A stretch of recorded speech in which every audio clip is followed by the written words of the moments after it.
मैया यशोदा के पास स्वयं भगवान आकर के और कहते हैं मैया मैं भी दूध पीऊंगा। अभी माँ का दूध पीते हैं। पहले माताएं अपने बच्चों को कई कई साल तक दूध पिलाती थी, 3-3 साल तक, कोई 2-2 साल तक, कोई तो 3 से भी ज्यादा पिलाती थी। यहाँ बैठी होंगी ऐसी बड़ी बूढ़ी माताएं जिनके बालकन 3-3 साल तक, हाँ 5।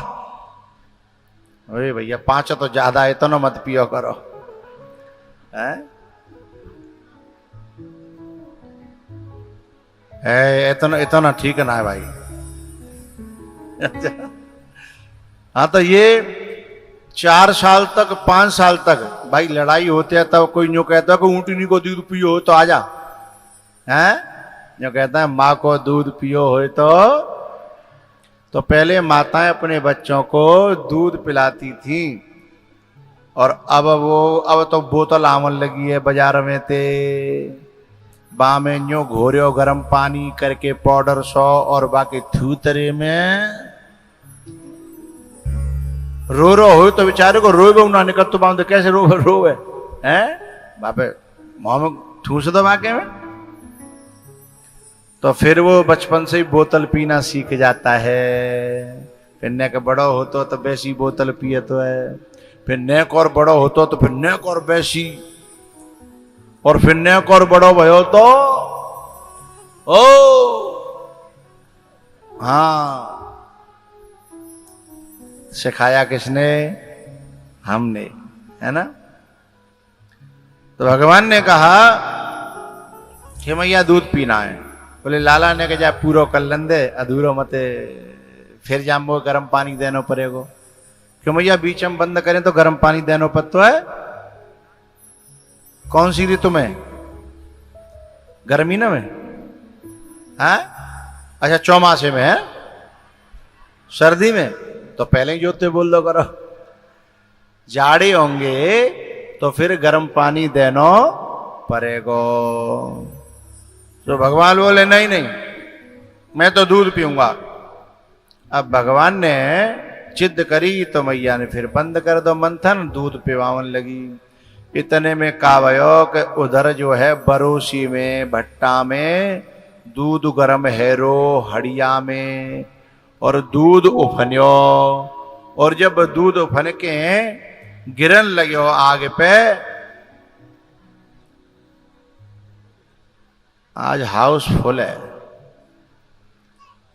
इन माताओं को उधर पीछे निकालो, इधर निकालो, उधर ही बैठ जाओ मैया। अब इतनी लेट घर में तेने करके आई हैं, हाँ अब आगे बैठे हुए कैसे मिले? अब जहां हो मैं बैठ जाओ।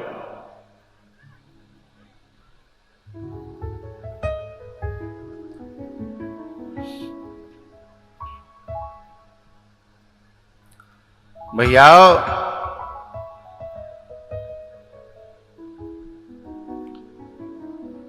इनके चक्कर में हम कथा भूल जाते हैं, और ऐसे जो कथा में बीच में आकर के बीच में विघ्न डालती हैं उनको पाप लगता है।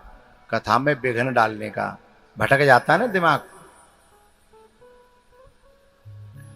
तो क्या हुआ, क्या कह रहे थे हम, कोई बताएगा? हाँ दूध गरम हैरो है ना, सुबह उफने को।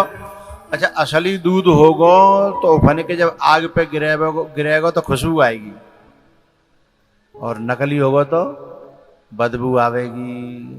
बदबू तो कहते हैं बुक्यां दे का, बुक्यां दे आवेगी। और यदि असली दूध भयो तो आ हा तो यशोदा की नाक में जैसे ही खुशबू आई सोई एकदम हड़बड़ा के वहां लाला फेंक दो और बचावे चली गई। अब जब बचावे गई तो लालाए गुस्सा आएगो कि बताओ हमारी इज्जत जा घर में जा दूध के बराबर ना है। दूध है बचावे के लिए हम ऐसे फेंके है जैसे हमारे जा घर में कछू है। इतनी गुस्सा आई तो उन्हें एक लकड़िया लेके लौद लेके और जितने माँ मटका धरे का माखन के दही के और जी जो हथकाव जामे जे मंथन कर रही का ही कोई समझदारी ते बताइयो जा में काहो दही है, अदबिलुआ, जोरदार तालियां। ये आया कछु तो आदि बाबरी है जिन्हें कछु ना पता। यदि वहां में 10-20 रई के फेरा लग गए तो अब वो दही ना रहे हो। बातें कहेंगे अदबिलोआ, अद फेरा, घोड़ुआ, घोड़ुओ है। सीखो करो जिन कहाँ रहते हो तुम तो है। अद फेरा, अदबिलोया, घोड़ुओ है, ये कहेंगे। अब वो लकड़ियां लेके सो भगवान ने जितने मां मटक हदकाए, धाड़ धाड़ धाड़, सो सब पूरे आंगन में भैया दूध ही दूध, दही दही, माखन, अद फिरा।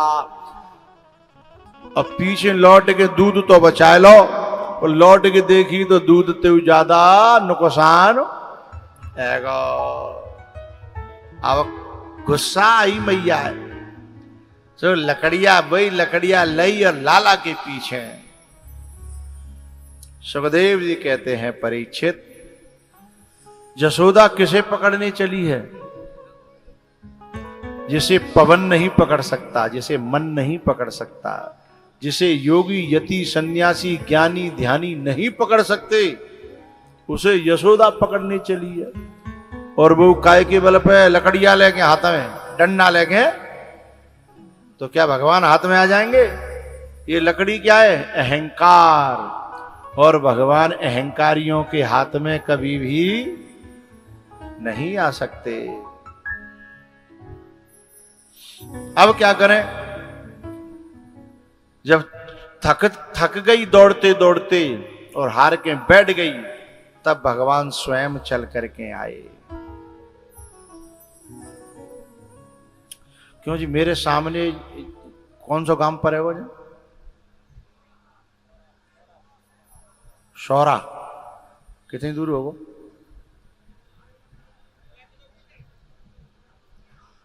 मतलब वो कोई गांव ना दिख रहा, पर पवलक टोल के टोल आवती वही दिख रही है। तो गांव थे पल्लंग थे, पैदर पैदर आ रहे। मतलब मुझे मन में तरस आता है कि लोग मुझे कितना प्यार करते हैं और मैं उनकी भावनाओं पे खरा न उतर पाऊं, तो मेरी मन में कचोटन होती है। मतलब पैदर पैदर गर्मी भी पड़ रही है और परेशानी तो है ही। जबकि आजकल के बालकन थे, तुम बाजार की कह दो कि जाए लिया और मोटरसाइकिल नहीं दे तो लाके देंगे? हैं? नहीं देंगे ना। और इतनी दूर तक लोग जो है स्नेह उनका देख करके मेरा मन जो है गार्डन गार्डन होता है, गदगद होता है। इसलिए पूछ रहा था। तो यशोदा जब हार करके थक गई, तब भगवान स्वयं चल करके आए और मैया की पीठ पे बैठ गए। मैया ने पकड़ करके, गुस्सा तो ठंडा हुआ नहीं था, ऊखल से बांध दिए। और भगवान बंदे बंदे सोच रहे कि कछु बंदे बंदे कछु कर ले हजार, तो चौक बैठे थे बेगार भली, बैठे थे बेगार भली।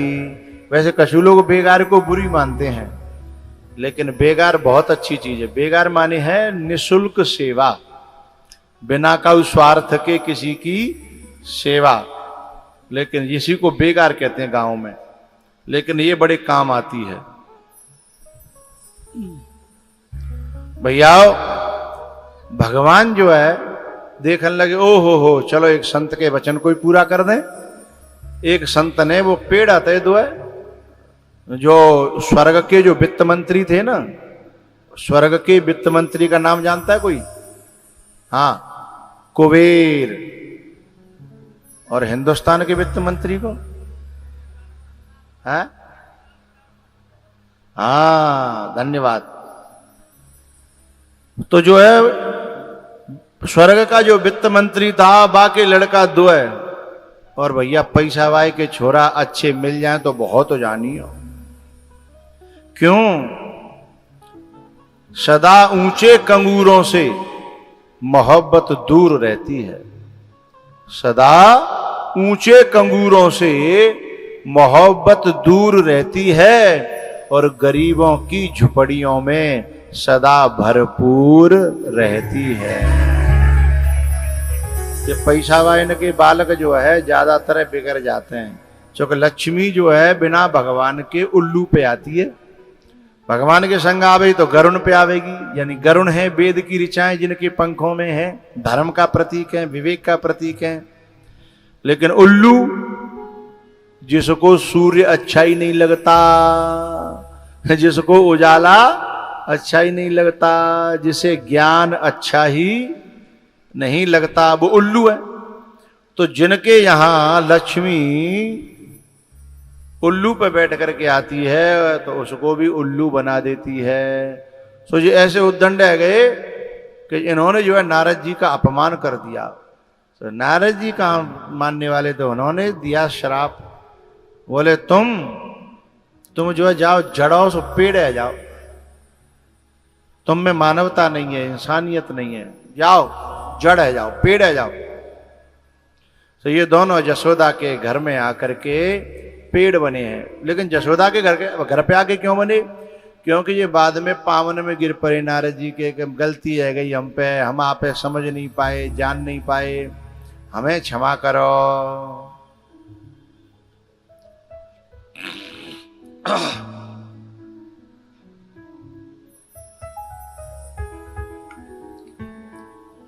तो फिर नारद जी ने कहा ठीक है चलो, तुम जो है यदि गलती स्वीकार कर रहे हो तो मैं तुम्हें वरदान देता हूं कि ठाकुर जी कब आएंगे तो तुम्हें उनसे स्पर्श मिलेगा, उसी समय तुम्हारा कल्याण, तुम्हारा उद्धार हो जाएगा। तो संत का वचन पूरा करने के लिए ठाकुर जी ने ऊखल गिरायो, और ऊखले गिरा के और भगवान खेचन लगे। सो दो पेड़न के बीच में ऊखल अड़गो, भगवान ने देखी बढ़िया तरह अड़गो, सो भगवान ने एक झटका दिया, सो दोनों पेड़